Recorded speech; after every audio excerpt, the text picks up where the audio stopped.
Jeffrey here with Tracking Wonder, bringing you another Canoe Talk. Today's question is, how do you decide what projects receive your attention on any given day, and how do you track the ideas for future projects that you can't devote time or energy to just yet? That's from Elizabeth Shaw. Hi, Elizabeth. Thank you for this question of questions. To decide which projects receive my finite attention on any given day requires, in part, exercising discernment. Discernment is the lucid clarity to say, this project, not that one. This now, this next week, this maybe never. To say yes to less and no to more. Discernment is a skill we each can build. And I also suspect it's a skill that requires listening. But since you asked me personally, I'll speak mostly about me and not you. So actually, let me tell you about my older daughter. She likes to study, and more, I think she likes being thorough and likes getting good feedback from her teachers for being thorough. But she also seems daily burdened with homework. She voluntarily takes an advanced knitting class, advanced horse riding lessons, private French lessons, all things she's initiated. So the other morning, she knew she had a horse lesson scheduled for after school that day, but she said she didn't want to go because she had to finish reading 90 pages of an Amelia Earhart biography for homework. And she and her mother were about to get in an argument in the kitchen, and we hadn't had any breakfast. So I just asked my daughter if she and I could chat, maybe after breakfast. And fortunately, she agreed. So after breakfast, I told her how much I admired her thoroughness and her conscientiousness with her homework. But I asked her if we could play a game that can help her prioritize. So she agreed. And I asked her, on a scale of 1 to 5, 5 being a heck yes, 1 being meh, how much enthusiasm, excitement, curiosity, and wonder does the thought of completing this biography assignment light you up with? 3, she said. And completing the horse lesson and where those lessons are taking you? 4, she said. Okay. Then I asked her, on a scale of 1 to 5, how much do you enjoy developing your skills in nonfiction reading comprehension? She cocked her head. Skills? 2, she said. And the skills in horseback riding? 4, she said. But, okay, congratulations, I said. 5 versus 8. You have permission to take your horse riding lesson. You also have permission to show up with incomplete homework tomorrow. I'll write you a note if you need. And she laughed and said, okay. And the important thing, I said, is that you learn what motivates you from the inside. And I said, it's okay to be motivated to do an excellent job at something if you enjoy where the process takes you. That's an important value in our family is excellence, but I would rather you not be motivated solely to please your teacher or to do something only because you think you should. Now, she seemed to get it on some level. Incidentally, she took the horse lesson and she ended up completing the biography assignment later that evening too. But actually what I was leading her into in a non-heavy way was to start listening to what's calling her and her genius outward, and to start responding more and more to that. And less at this early age to let the weight of the shoulds burden her small shoulders and to dull her sensitive ears.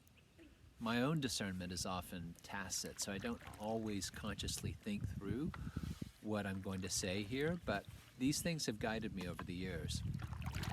I think I've built my own discernment with an ongoing, sober assessment of constraints, ongoing self-knowledge by listening, and with some gut motivation.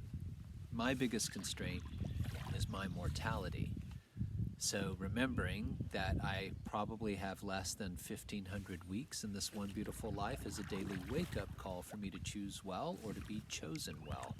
And then once I've chosen or have been chosen, then give it all.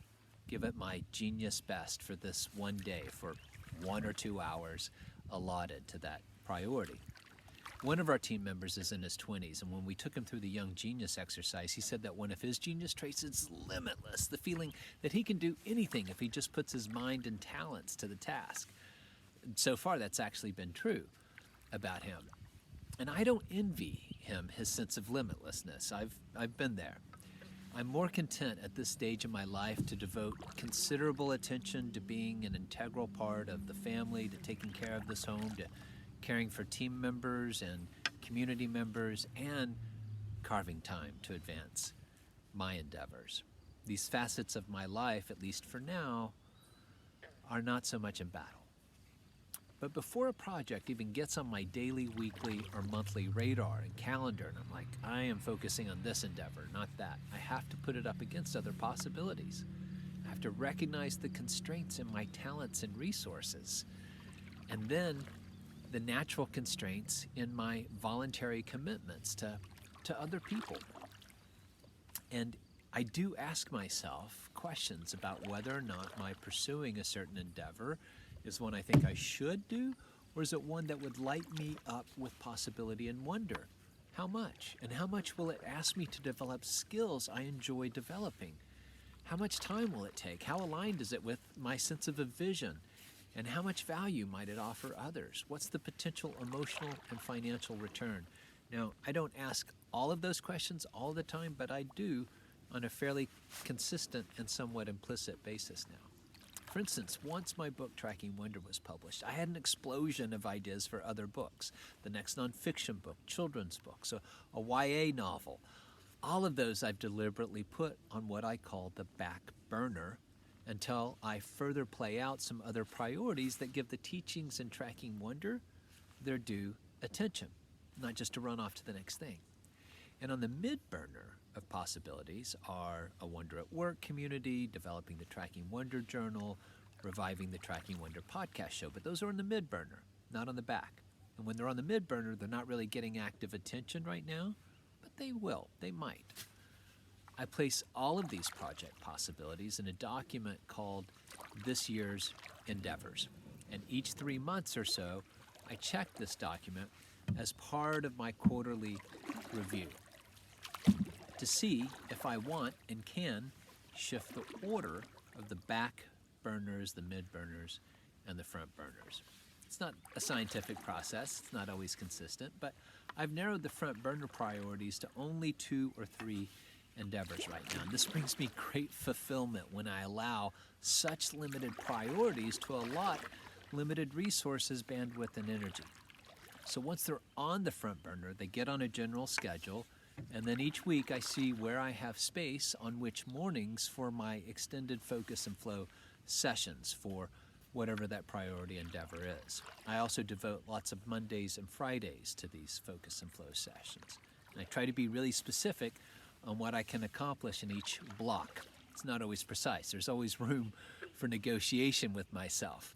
And I always have to recalibrate priorities, mostly because of the planning fallacy. Things always take longer than what you plan for. But without any advanced planning, I'm likely to feel an overall time scarcity instead of time abundance. And why is that? Because without joyful advanced discernment and planning, I will squander hours on a day just trying to decide what to do. And being in decision wasteland starves instead of feeds the creative mind. Most ideas pass through me like fluttering birds, and only a few call me deeply like wolves into the woods. So if you have the luxury each morning, you might still your own inner pond and ask, what calls me today? And listen, then respond. It's the only day in this only life you have. Thanks for the question. I hope there's been something valuable here. Be well, and thanks for running with me.